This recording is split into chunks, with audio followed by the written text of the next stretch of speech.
Hello, everybody, and welcome to another episode of How to Scale an Agency. I'm on with the Scott Bairdell of Idea Grove. He's got a really awesome company. And if you guys listened to my previous episode with Globe Runner, they were a Dallas marketing company on the Inc. 5000. And guess what? Scott's company's also been able to make it on Inc. 5000 and is also in Dallas. So we're really excited to thank you so much, Scott, for being on the show. My pleasure. Happy to be here. Eric says, I told you he's a neighbor. So Yeah, we're digital marketing buddies. they are very close, it sounds like. Their kids go to the same school, right? Is that correct? Yeah. Mm-hmm. That's awesome. That's fantastic. Well, let's start from the very beginning. So how did Idea Grove get to the Inc. 5000? What year was that? It's been a while. It's like 2013 through 15. It was a 3 years in a row. Fantastic. But the last time was 2015 or 2016. I am proud that the last 2 years we've got one Inc. Best Workplace, which I'm very Nice. proud of that. But you know how it is. You get to a certain level of revenues, and then you have to grow even more to Right. Inc. 5000 is all based on percentage growth over a three-year period. And we haven't been able to get back up there. I'm feeling like we've got some strategies to get back in the 5,000. But yeah, we had a 3-year run, and we've had, I'd say, stable but slower growth since that period. But the agency started as just me, and back in 2005, and I had not really any ambition of it doing anything other than I just didn't want to have a boss anymore, Right. and so literally I was very happy the first 5 years to just be a consultant, to do content and PR and brand consulting for people. And after about 5 years, I kind of realized the scale of what I could do as one person.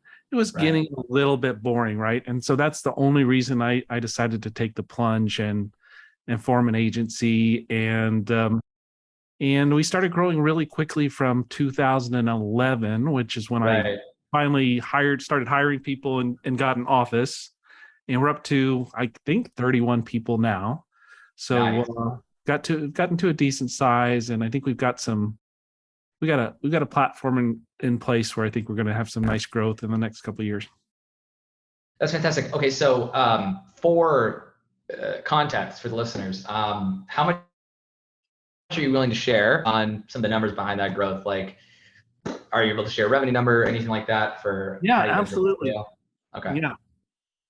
Just what would you like to know? You want to know kind of what the revenue is tracked? I think for the most constructive for the agencies, because we have agencies of all sizes listen to the show, I would say is definitely top line revenue is super helpful contextualizing. Because when I ask you questions like, how do you get from this step to this step, they can contextualize that. That's really helpful. Really, that honestly is the main thing I would say. So feel free to share that for the people listening to the show right now. Yeah. Well, I'll say, what was happening with when Idea Grove was just me. Yeah. In terms of the rate I could charge and the amount of work I could do without killing myself by myself, I realized I was kind of going to top out at, $200,000 to $250,000 a year, which is a good income, but I didn't want to have to work more hours to make more money. It was so my income was so directly tied to the number of hours I worked. So I thought that was one of the things that drove me to form an agency and start hiring people. And it worked was because within a year, we were doubled that to $500,000. And then we had that period where we were in the Inc. 5000 region. Basically, we were adding $500,000 or more in revenues every year. Per year. For several years. And from a percentage basis, I think the highest we got in Inc. 5000 was 1,200. And then we stayed in there for 3 years, and then kind of got out. And then at that point, I was trying to figure out how to. We had good growth, but what I found was, I'm not the best operations person, right? I'm more of the vision guy. If you've ever read Traction, which is a great book for people who want to scale an agency, I was the visionary, but I was not the integrator. I was not the person who was good at smoothly integrating things into operations. And So we have challenges that a lot of agencies have with um, turnover with people, or we get a bunch of clients in, and everyone we get stressed out, and we didn't have a smooth way to grow without it just leading to a lot of stress in the organization. And so I tried a number of things. I'd say we grew after that. Some years we were flat. I think maybe one year we were down a little bit, but we kind of stayed in this range of between 2.5 and 3.5 million in revenues for quite some time. Usually it would just seem to come in and hit like 3.2, which look, I'm grateful for the work and client and having a sustainable business, but I did want to grow it. And I just found the analogy I used with the team when I finally did what I think is solving this is that we were a team of plate spinners, meaning that you've seen those old plate spinning acts, they don't have those anymore, but if you get the idea of spinning, holding up as many plates as you could spin in the air at once. And because we at the time, we didn't have consistent use of a project management system. There's a lot of things we just didn't have to help people be Right. more scalable, right? And so we could do a really good job with sales, but it would be to the team, it was like, I'm throwing them another plate. Here's another plate. Here's another plate. And so, Yeah. and then and what happens is they're all stressed out and they eventually want to Yeah. leave. And by the way, eventually one of the other plates breaks. That's a client. And Right. so you lose a client. You're churning off clients, not because you can't serve them well, but because you are not handling the addition of the new client. Yeah. And I realized that I tried to solve that for years by, I just need this competency that I'm missing. I need someone who's good at this or that. And then I finally realized that I needed to find someone who knew how to help me stop spinning plates and to help us start stacking plates, and Right. that comes down to operational organization. And so, three years ago now, I hired a president and COO, and Mhm. his name's John Lacey. His background, he had come most immediately from the COO role at a larger agency that had just been acquired.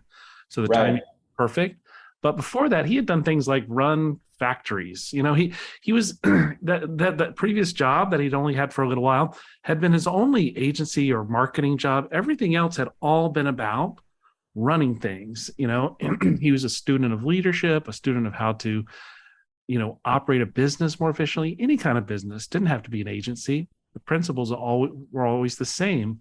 And so it's fundamentally changed things for us. We have, knock on wood, but the lack of turnover we have among clients is unheard of. I mean, not among clients. Among clients, I think among clients we're doing decent, probably average. But among employees, it's incredible. Right. The people, John has built a culture where not alone. We've got other leaders. The senior leadership Yeah. team consists of some longtime senior leaders. So it's been a group effort. But John, as a leader over all of it, is the one who kind of changed the tone to say, you know what, these are the things that need to be in place to scale. It's not enough to be really Right. good. It's not enough to be really good at what you do, and it's not enough to be good at sales. You also Right. need to structure things in a way, and a lot of that is sometimes just talking me down. I'm one of those people's like, I have an idea, it's like, let's do this right away, and and without him to help me say, no, we if we try to do that right away, everyone's going to be, going crazy, and it's not going to work. So why don't we do all of these steps and maybe do this idea in 6 months? Which, there were that's not the way I used to do things, and I'm so glad that I've learned. Yeah. This business I've had for 17 years, but I'm still learning things every day. But ultimately, you need a great vision. You need to be good at sales, Right. and you need to have a scalable operational structure in order to grow. So now we've had a good growth year. I think we're going to go from 3.7 to 4. I think we're going to hit 4 this year. We haven't hit Oh, 4 before. fantastic. At minimum, we should be at 3.9, but I think we're going to hit 4. And Right. then I think we're in a position based on our run rate to where, 5 next year, 6 the next. The run rate is, we obviously had the hiccup of COVID like everybody else. Yeah. I think this would have happened sooner Mhm. but it gave John more time in the COVID environment to make sure that we were prepared for growth. Yeah. Um, we're seeing the benefits now because we're growing fast, and even though the team is working hard, it's I think it's like the analogy that my creative director uses. It's like when you're at the gym and it's those last couple reps you have to do. Those are the hardest, but Right. that's the key to the progress. All the progress to grow in terms of your fitness goals or whatever are in those last 2 reps. Yeah. If you just do the first 8, you're going to stay the same. Totally get it. And I would say, for uh, the growth that I typically see with these agencies that I interview is definitely similar in the sense that they go all this time, they grow, they figure out sales, they hit a plateau in that multi-million-dollar range, and then they start focusing on product and consistency in the design of that. And that's when they start hitting that next growth curve. I got to say, I'm pretty excited to see what's coming out of Dallas because, both you guys have similar projections and both growing really quickly. So we'll definitely have to do a follow-up episode here in a quarter or two to see how things are going with you guys. But I'm excited to see that pan out. But I want to dive a little bit deeper into what you actually did around product. The reason why is because I think there's, I call it the traditional trap. I feel like there's a tendency for agencies when they get started to just copy different business models because everyone's doing the same thing. And then once they hit a point of saturation in the market, they realize they have to be different in order to actually scale because then you're just kind of plateaued. And we reached a similar point because last year we did 1.7 million in revenue. This is our 4th year in the business. And then this year we're going to hit probably 2 to 3, but that was because I spent about a year focusing on product. And I think now we're going to grow it past that point. But I want to hear specifically, like, if you define product, and this is my definitions. If it's not yours, it's okay, but let's just work off this one for today.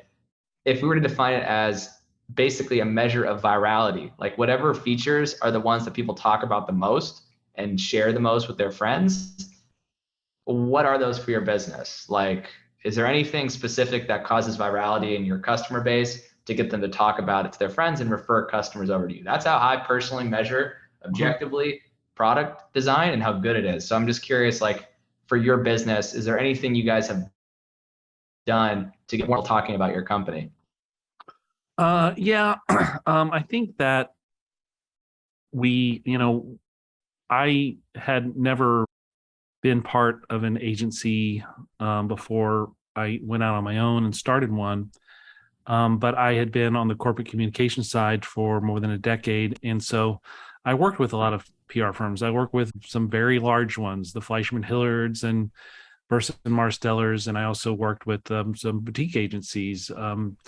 And as the consumer of those services, I realized the things I liked and didn't like. One of the things I didn't like at the time was that for the most part, I worked in technology, and for the most part, the people that worked on my accounts didn't really understand my business. Mm-hmm. Therefore, they couldn't write about it. Most PR agencies at the time didn't really have in-house writers, or they were Yeah. very disconnected from the team that was your main account team. And Right. so basically every single agency I worked with, whether it was Fleischman Hillard or whether it was a small agency in Dallas or even a small, boutique that was, supposedly a tech specialist, I Right. ended up pulling all that writing in house and doing Mm. and doing it myself, and said, you just go pitch the stories and do those things. But I thought, especially entering the age of inbound marketing, social media, blogging in the mid 2000s, that's not sustainable to not have that competency. And so from the beginning, so from 2005 is when I started the agency. From the beginning, what was distinctive for me, I think, was, I only had worked with B2B tech companies, and I not only would, do the PR pitching and things like that, I would write their white papers. I would do the things that showed I understood. And so if I got interest in a story, I could explain. I could go a few clicks in with the journalist who was going to cover it, as opposed to immediately saying, let me let you talk to so and so, the subject matter expert or executive at my client, because that's all, everything I know I just put in the pitch.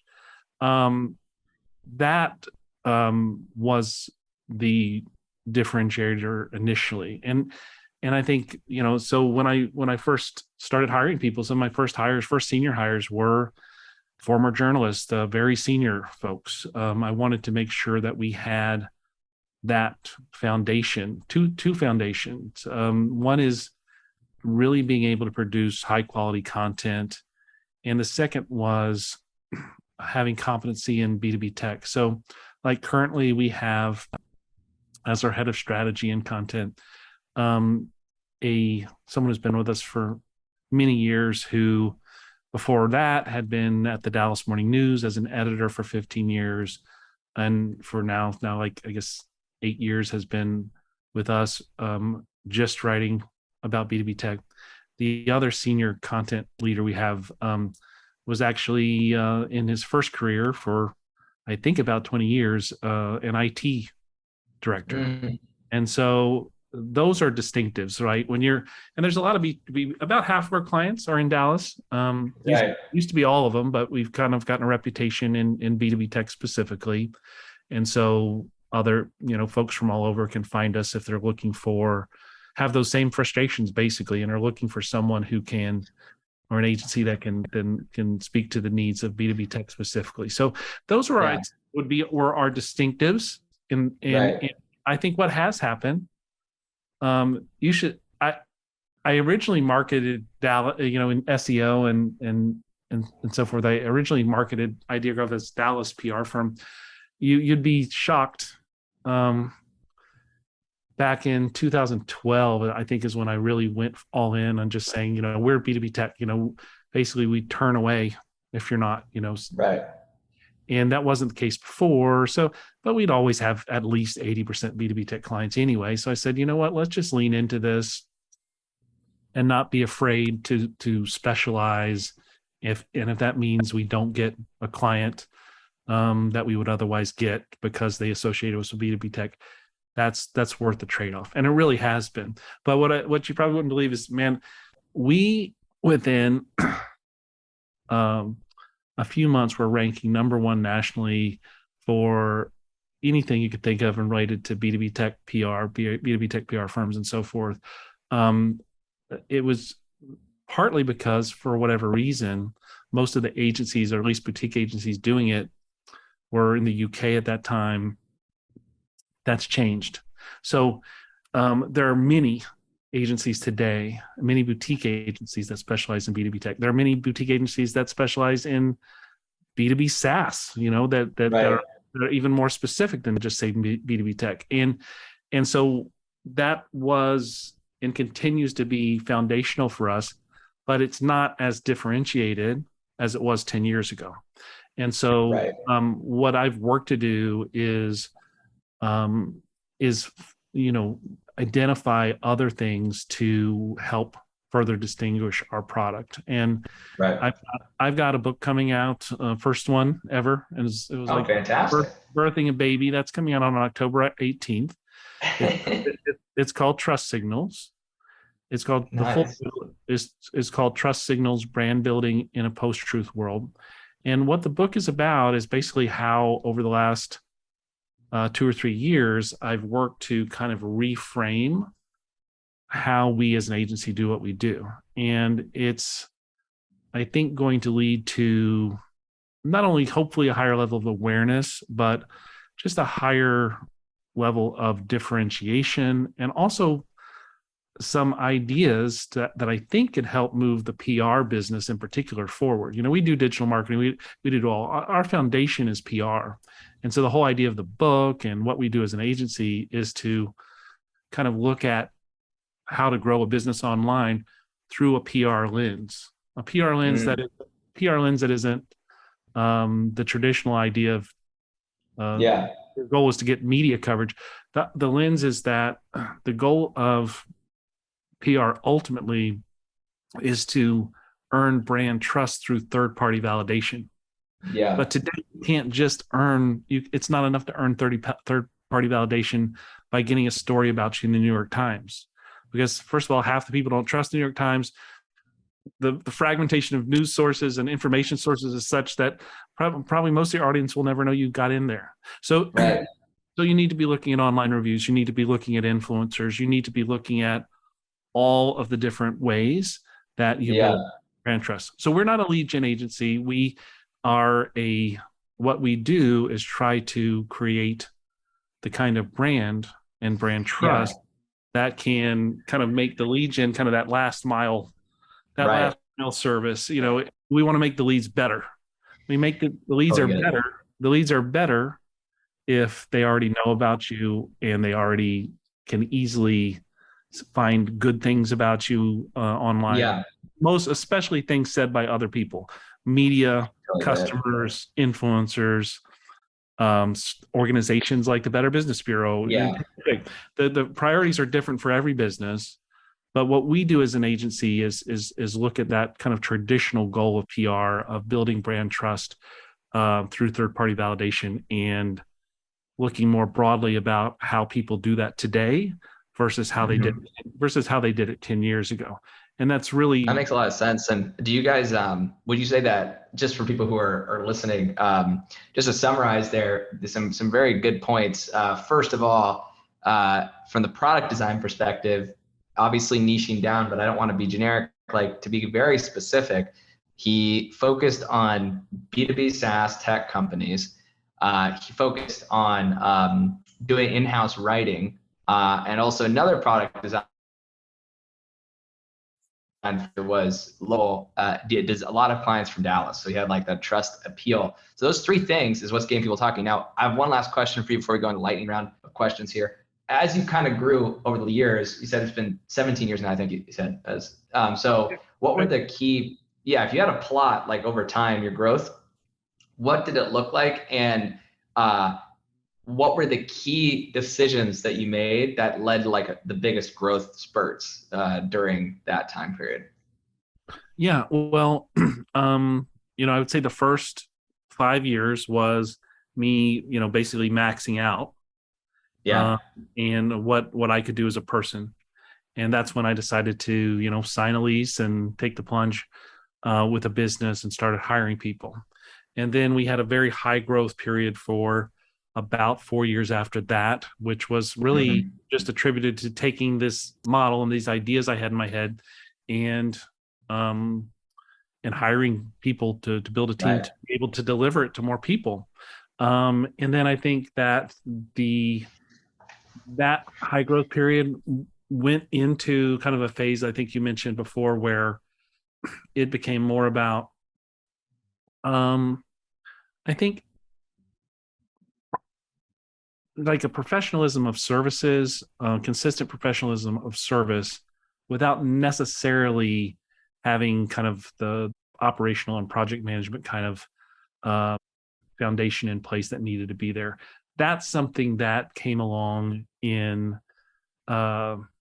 just 3 years ago, and we've seen, if you kind of account for COVID, we've seen a real growth spurt since then. So I'd say, just realizing, taking the plunge to form an agency and scale the business. I guess really leaning into specializing certainly helped that growth period a lot, and then deciding to formalize and really invest in operational consistency. That's leading to the Yeah. current growth spurt. And I think what I'm hoping for the next growth spurt will be these kind of ideas about this more comprehensive view of public relations is going to help us grow as well. That's fantastic. And so we're going to do a lightning round of questions here, just one line responses. We ask everybody. So first of all, you said it's been 17 years, right? Is that how long it's been since you started the agency? That's right. All right. That's awesome, man. You just beat the averages for sure. I mean, you've stayed around for long enough, and you've hit revenue numbers that I think only 1% of businesses hit. So congratulations. That's fantastic. Fantastic growth there and longevity. So that's first question. Second question. What's a business book that you'd recommend agencies read, or like one that's on your mind? Wow. We actually have an agency book club, and so I'm blanking out here. Oh, no. We said Traction. That's a good one. That's a good one. That's one. If I think of some other ones as we're going, I'll tell you. But Traction is foundational. I think any business that can't figure out how to organize things and organize their org chart and different people's roles, it's been a huge help to us. And even things like how to organize a meeting, how to structure a meeting agenda. Yeah, that's how deep Traction goes to kind of help you organize your business. Anything you wish you knew when you were 20? So. It's a question we ask everyone. So the list is very long. When I was 20, I wish I knew something a friend told me much later, because I've had career changes. I started out in journalism. While I was in college, I was planning to be a history professor, different things. So you have, if you are kind of an achiever person, and then you have these changes, right, you can feel like you're failing. And I had someone and I was in a journalism job where I just didn't feel like it was going anywhere. And I was like, I want to go do this, but I'm starting over. And she said, it's okay. Life is more forgiving than that. Life is long, you've got plenty of chances. How many people have started? Well, I started this business just as I was turning 40. And, you can start a business at any age. And if you start earlier, you've got more time to fail before you hit the one that really hits it big. So as long as you don't allow it to discourage you, you got to be open enough to the fact that you're not perfect to get better and learn from the experience. But don't let the fact that you fail like everybody does make you feel like you can fail and not be a failure. That's a lesson that when I was younger, you fail a test, you can fail out of a course, right? It's not like life is not like that. It's more forgiving in terms of giving you chances to have success as you define it. Totally get it. And then last question, for giving you a chance to promo, what is one thing you would do to 10x your business, get to $30 million in revenue if you theoretically within 12 months? If you had to do like the biggest growth hack on the planet, what would you do? Besides win the lottery? Let's see. Biggest growth hack. Oh my gosh, these are hard questions. This one's a tough one for agencies, but I'm curious what you'd do theoretically. So, well, I think that we've never, unlike a lot of agencies, we've never made an acquisition, and started during COVID, we for the first time just started looking around at potentially doing that. So I think I'd go the Oracle route. I think I'd just be Larry Ellison and just start snapping up companies and slapping the Idea Grove brand on it.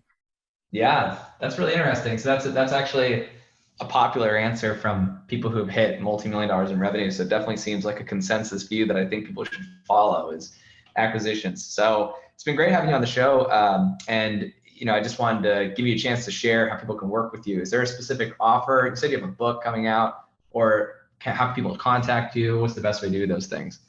Yeah, just two quick things is, in addition to ideagrove.com, which is our agency's website, the book that I have coming out called Trust Signals, I have the domain trustsignals.com. There's a lot of good content there, a lot of practical content about how to use different, what I call trust signals, indicators, evidence of trust that you can find online to build your business. So that's a great place to go.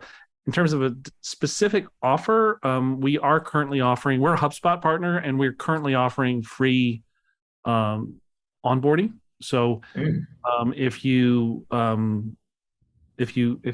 decide to buy HubSpot software and go through us, we will do the full training at no cost.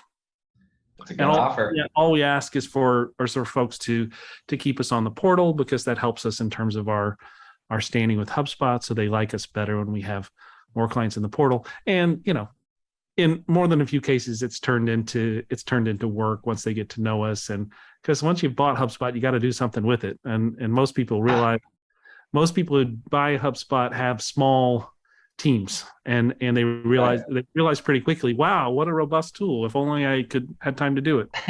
So, hey, we're here. Remember the people who trained you? Yeah. It's a great way. So they can just go to your website. That's the best way to take you up on. How can they take you up on that? For the HubSpot offer, you can just go to ideagrove.com and go to the contact page, fill out the form, or you can call us. The phone number's there too, and the email.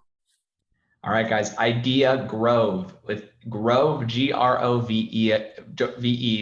Idea Grove, like a grove outside. So go hit them up.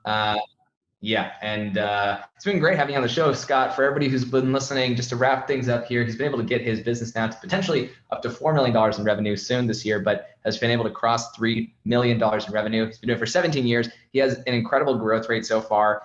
He left the corporate world, took the personal adventure of starting his own business, doesn't regret it one bit. You guys who are listening to the show and thinking about doing the same thing, take the plunge. It's worth it. He's living proof of it. Inc. 5000 3 years in a row.